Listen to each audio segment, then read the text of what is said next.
Most of our dissatisfaction comes from not being ourselves, not knowing who we are, not knowing our being or true nature, not being free to be ourselves. That's where most of our problems come from. And he's not the only one to say so. The doctor was a Hungarian-Canadian, like myself, who did the research on stress. His name was Janos Selye. He said that the biggest stress is trying to be somebody other than who we are. And how does that even happen? How does that even happen? Or once it happens, how do we get back to ourselves? Recent research studies show that it is an overgeneralization to claim that individuals with Asperger's syndrome have a deficit in empathy.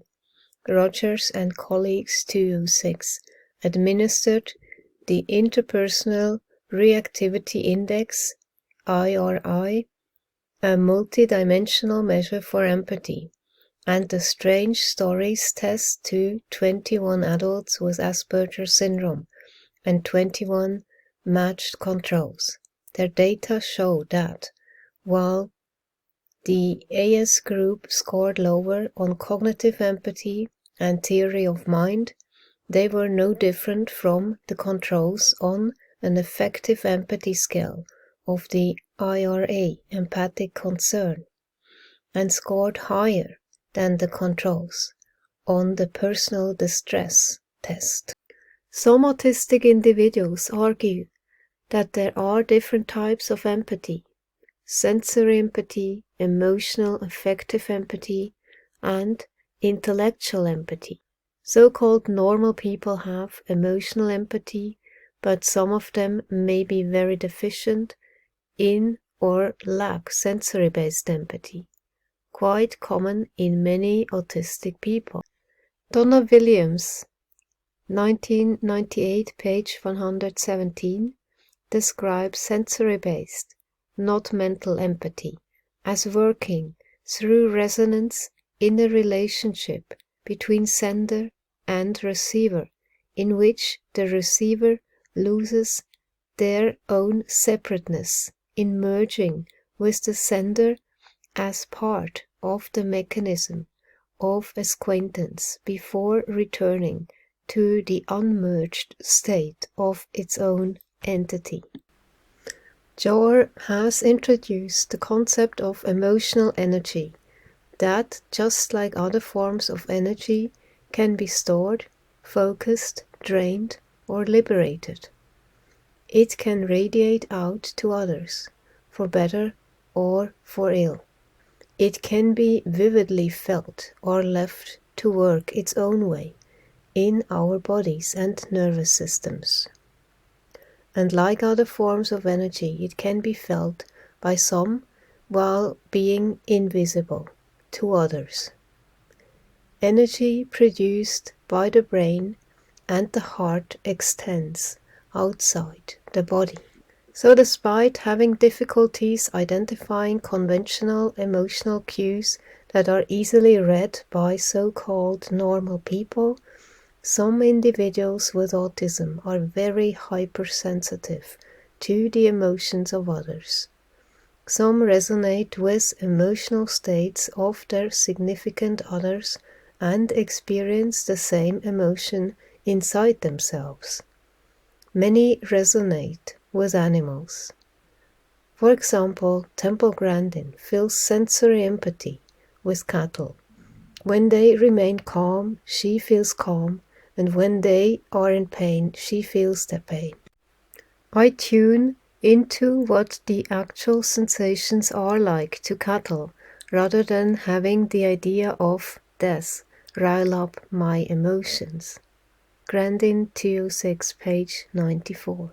Many autistic people can easily pick up the emotional energy of others and may be very distressed by the emotional behavior of those around them, even though they cannot interpret the feelings. Often those who take care of autistic children trigger by their emotional state, what we call challenging behaviors, and then are puzzled as to what caused the outburst or meltdown. Many autistic individuals seem to automatically tune into the mood of their carers and instantly share their emotions. These hypersensitive individuals seem to amplify their carers' emotions and feed them back. So if the emotions are negative, difficult behaviors emerge, which in fact are caused by the negative emotional energy that has been fed to the children by those around them. Research has shown that experiences of feeling someone else's pain are in fact very real for some people and reflected in the activity not only in the emotional centers of the brain, common for the majority of people, but also in a greater activity in somatic brain regions, providing the evidence that some people can experience both emotional and sensory components of pain while observing others suffering, resulting in a shared pain experience. Emotional intelligence, thinking with the heart. This is the one I identify and resonate most with. I always felt that sensing with your heart in the middle of your chest is a real thing. And there is indeed a connection between gut brain, heart brain, and the one everybody is focused on. Even science is catching up with that. Dr. Andrew Armour of the UCLA Neurocardiology Research Center discovered a sophisticated collection of neurons in the heart that organized into a small complex nervous system. The heart's nervous system contains around 40,000 neurons, called sensory neurites, that communicate with the brain. Many years of research tell us that the single most important ingredient in effective therapy, regardless of the paradigm, is the empathic capacity of the therapist. And I just noticed this image, actually it should show heart-to-heart connection, or right brain to right brain. And that's all connected, heart and right brain is connected. Right hemisphere processing is holistic and non-linear, taking everything in at once, in a receptive way. Working with the right hemisphere is the bedrock of healing in therapy. The term emotional intelligence, EI, was coined by Goleman in 1995 to refer to a person's ability to understand and accurately interpret his or her own emotions, as well as the emotions of others. The concept is intended to complement the traditional view of intelligence by aiming at the emotional, personal, and social aspects of intelligent behavior. This is known as the mixed model of EI, Barr on 1997, Goleman 1995, because EI is seen as a mixture of abilities, personality, dispositions, and traits.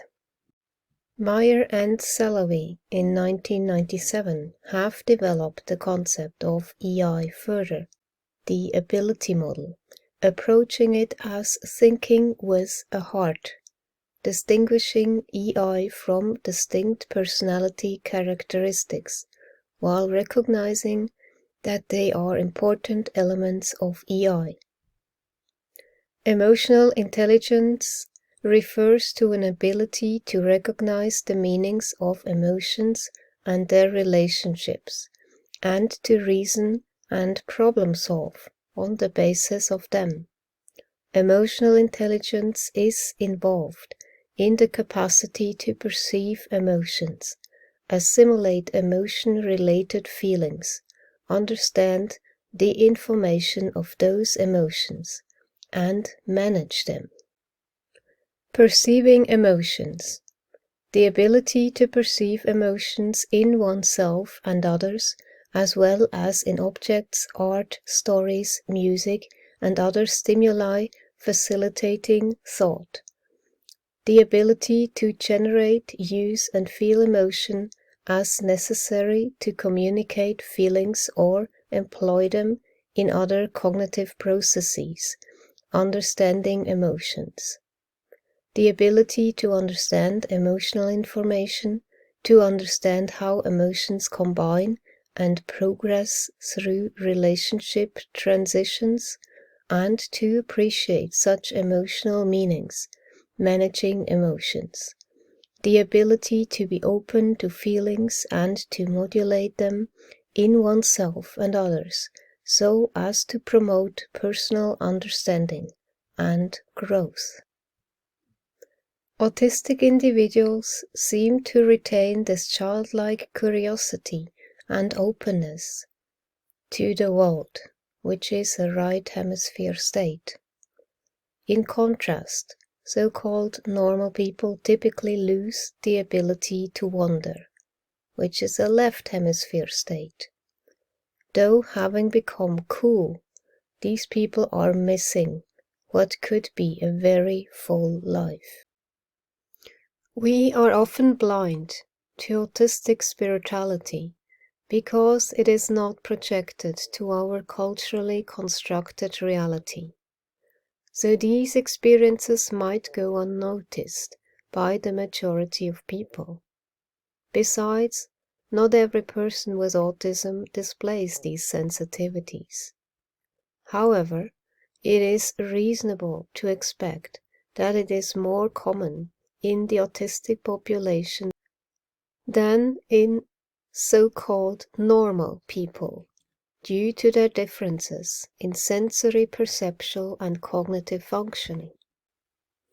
Contrary to the traditional view that autistic people experience difficulty or inability in understanding spiritual and religious notions due to their differences in sensory, perceptual, cognitive, and linguistic development, religious and spiritual experiences seem to come more easily to individuals with autism.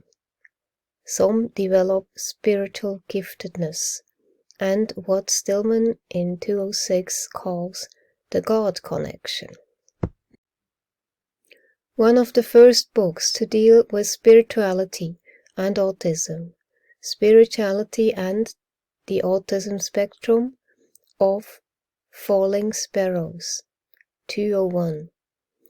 Abe Isanon defines spirituality as the spirit with which we confront concrete reality, and to accommodate the special character of the autism condition, specifies that the spirituality of autism and related conditions is, in essence, a liberatory spirituality, a spirituality that seeks to give meaning not only to the life of the person with autism, but also to that of the carer.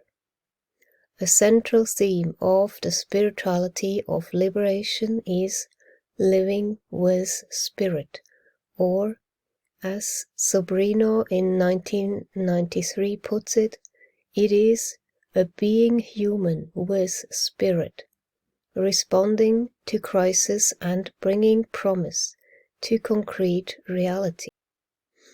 Researching spirituality in autism, Bill Stillman, An Adult with Asperger Syndrome, 206, page 73, comes to a similar conclusion that children and animals, being the purest of innocence, often perceive, spiritual experiences only because they haven't yet been conditioned not to.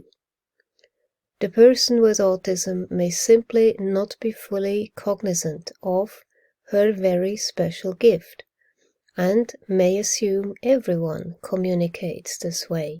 In his 3 books devoted to spirituality and autism, Stillman provides numerous anecdotes illustrating such features of autistic spiritual connection or giftedness as the heightened awareness, innate gentleness, and exquisite sensitivity, a capacity to perceive all things seen and unseen, which again is a right hemisphere state.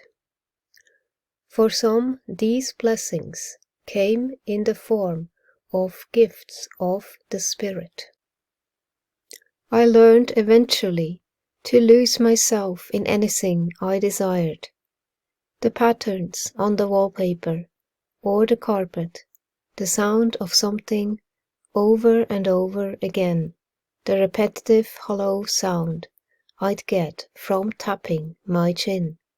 Even people, with their conversations, became no problem. I could look through them until I wasn't there, and then later felt that I had lost myself in them. Williams, 1999. So this is that state of merging and unfocusing, zooming out of your ego, persona, personality, identity, and becoming one with the environment. Open focus of the right hemisphere perception Ian McGilchrist describes. With the left hemisphere we zoom in and see the details, but in that process we filter out so much and lose it in the process, so that information is not coming in when we are in a left hemisphere state. And when we shift our way of attending, as Ian McGilchrist describes, then suddenly we may notice a lot more what's going on in the environment. And this can be sensed, but of course science is dismissive of this kind of perception because it cannot be seen, as it is more like being in a conscious dream state. However, the so-called mystical experiences people have while under the influence of psychedelics are describing things very similar to this. Losing yourself, so-called ego dissolution, although temporarily. Seeing yourself as being connected to everything. Unfortunately, there is a trend to extinguish the so-called mystical experience. So they want to have extracts that give you the benefits, but completely take out the one thing that is actually very healing and gives you that necessary reset. So in the ketamine infusion, be aware of that. I know because I have experienced this myself, and during the ketamine infusion, halfway in, and I was not informed about that, the clinician who administered the ketamine infusion came in, and I was dazed, of course. So he just gave me that injection. And for me, this is absolutely not okay, because as an autistic, I react more sensitive to medication. And of course, after this one ketamine infusion, which I will never do again in this setting,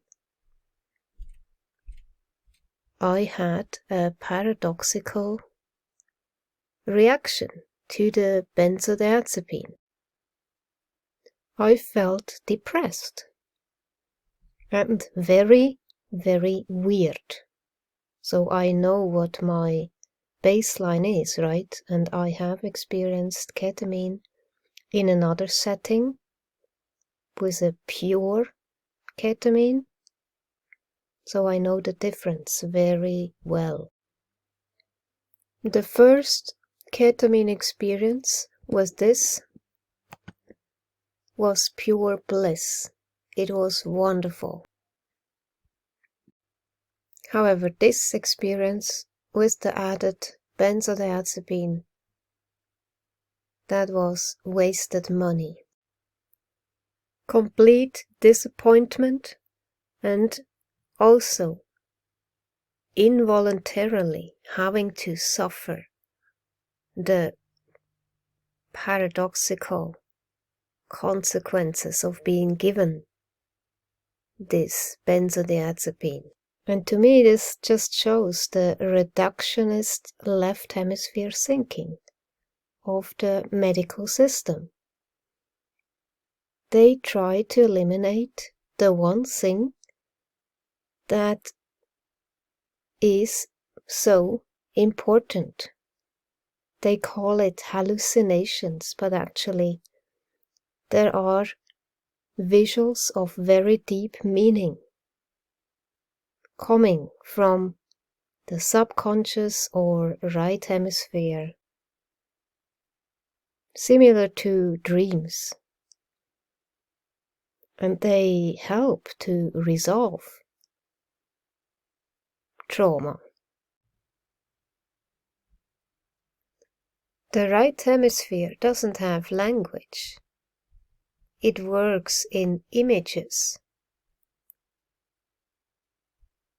So how else is it supposed to communicate?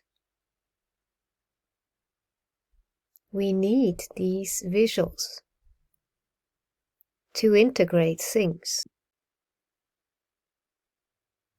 It's very, very healing to have these visuals. So it's completely stupid to try to eliminate these so-called mystical experiences.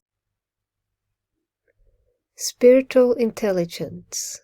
Recently, some researchers have argued in favor of another domain of intelligence, similar to rational intelligence and emotional intelligence. Spiritual intelligence, or thinking with a soul. Zohar and Marshall state that among other intelligences, rational and emotional intelligences, spiritual intelligence is the highest, as it unifies, integrates, and complements both IQ and EQ, serving as a foundation for effective functioning of both IQ mental and EQ emotional. Robert Emmons, drawing on Gardner's multiple intelligences, defines SI as the degree to which a person has mental and emotional properties that enable the person to see a guiding purpose, mid- and short-term tasks that are connected to the higher purpose and maintain behaviors to fulfill them. Emmons suggests that there are at least 5 core abilities enabling people to solve problems and attain goals in their everyday life that define SI. The capacity to transcend the physical and material, the ability to enter into heightened states of consciousness, the ability to invest in everyday activities and relationships with a sense of the sacred, i.e., the ability to sanctify everyday experience, the ability to utilize spiritual resources to solve problems in living, the capacity to engage in virtuous behaviors or be virtuous, to show forgiveness, to be humble, to express gratitude, to show compassion. 7 factors of SI. Divinity, mindfulness, alternative or integrative health practices, extrasensory perception, community, intellectuality, a desire to study and discuss spiritual material and/or sacred texts, trauma and childhood spirituality. More definitions of spiritual intelligence are in Zohar and Marshall. SQ is an internal innate ability of the human brain and psyche, drawing its deepest resources from the heart of the universe itself. Spiritual intelligence is the soul's intelligence, with which we heal ourselves, and with which we make ourselves whole.